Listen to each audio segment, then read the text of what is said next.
Chapter 11. The Spitting Crow. Rosie sat on the floor and rocked Jim until he had sobbed himself to sleep, and then she lowered him down and went outside. The old woman stuck out her foot and tried to nudge Jim awake, but he was just too far away for her to reach. She spat into the fire instead. Rosie had gone down the yard to a shed that was built out over the river. Foul-smelling water lapped round it. Inside, it was heaped with bits of yarn and tarred ropes, but she managed to push those to one end to make a bed of some sorts out of old sacks. She went back into the cottage and filled a tray with whelks and eels that she was going to sell down near the shops, and hurried out. She knew that if Jim woke up, he wouldn't wander far, and she also knew that she couldn't afford to miss the morning shoppers. The old grandmother edged her box chair closer and at last managed to kick Jim awake. He sat up slowly, puzzled to find himself in this strange smoky room with a toothless old woman peering down at him. Then he remembered where he was. He was in Rosie's cottage, and he was safe.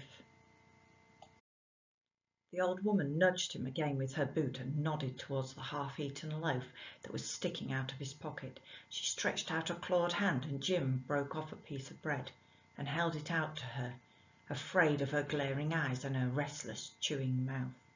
She scowled at him and pecked at his hand, then opened her mouth wide.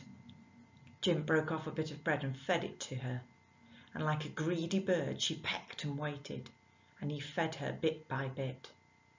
Sometimes when she was slow, he bit a piece off for himself. When she nodded off to sleep, he wandered outside and sat by the river. It was as busy as a market, with sailing ships ploughing their way through the mist and barges nudging in and out of the wharves. Far out he could just make out the bulk of a paddle steamer, huge and wheezing. He wondered how far the river went and what it would look like to be on one of those boats, rocking in the wake of the steamers. When Rosie came home, it was nearly dark again. Jim stayed outside all the time, a little afraid of the spitting grandmother and her greedy, pecking mouth. Quite a few people seemed to go into the cottage, mostly men and boys, and there came from time to time the sound of arguing and shouting. There was an old man who seemed to come and go a lot, and who did most of the shouting, whether there was anyone else with him or not. When he wasn't shouting, he was laughing to himself in a dry, coughing way that wasn't laughing at all. Jim wondered if he was Rosie's grandfather. It was cold out on the bankside, but Jim didn't want to go back into the cottage. He watched some boys playing in the snow and tried to join in, but they ran away as soon as they saw him. When at last he saw Rosie coming, he ran to her. The tray that she had strapped to her shoulders was half empty. She dragged her feet as she walked. "Well, Jim," she said, "I've no time to talk to you now. I've food to cook for my grandfather and my uncles, as they're kind enough to give me home." She stopped by the cottage. "And I can't ask you in. Grandfather would throw you to the gulls, and me with you, if he thought you were intending to stay. There's too many of us. Do you understand?" Jim stared up at her. "Don't look at me like that, Jim," she said. "You don't know my grandfather, or you wouldn't look at me like that. But I'll show you where you can sleep tonight, if you promise to be careful." She took him down to the shed. "Will you be all right here?" she asked. "It's cold and it don't half stink with all that rot on the river, but it's dry enough." "I like it," said Jim. "I can pretend I'm on a boat, Rosie." "So you can." She stood at the door and looked out at the darkening water as if she'd never seen it before, her eyes narrowing. "Like to sail away, would you, Jim? I know I would. Far away to anywhere. Anywhere would be better than this. Drowning would be better than this."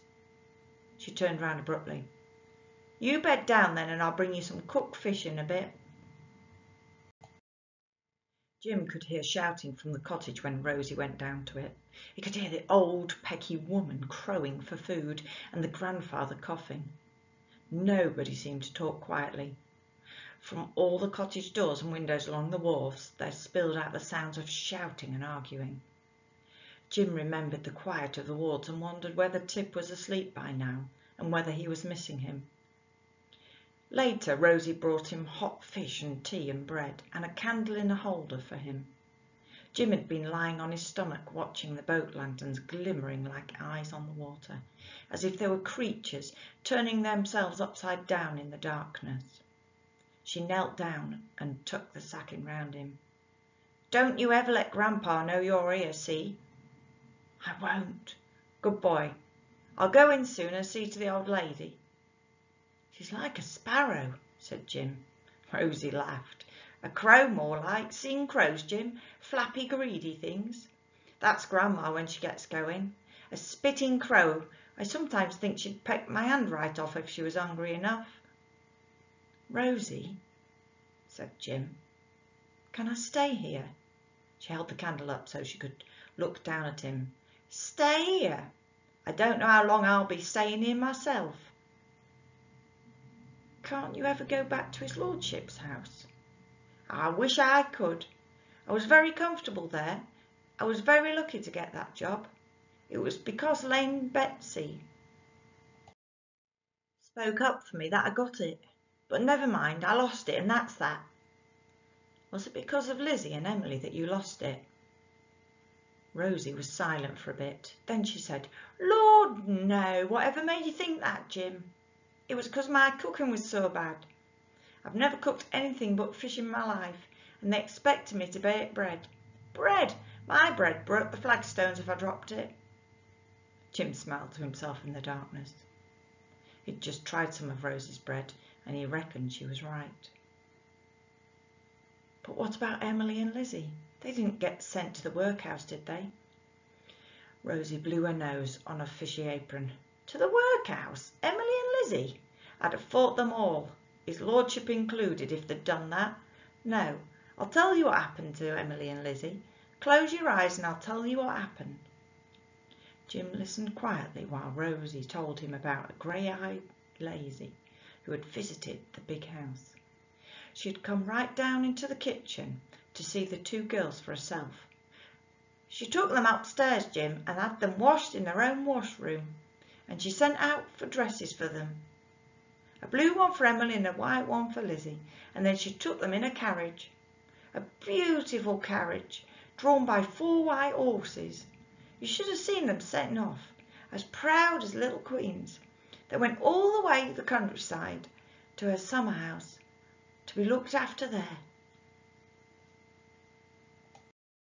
She took the sacks round him and crept out of the shed and back to the noisy cottage, and Jim lay for a long time listening to the soft lapping of the river against his shed, thinking about the story Rosie had told him, and hoping it was true.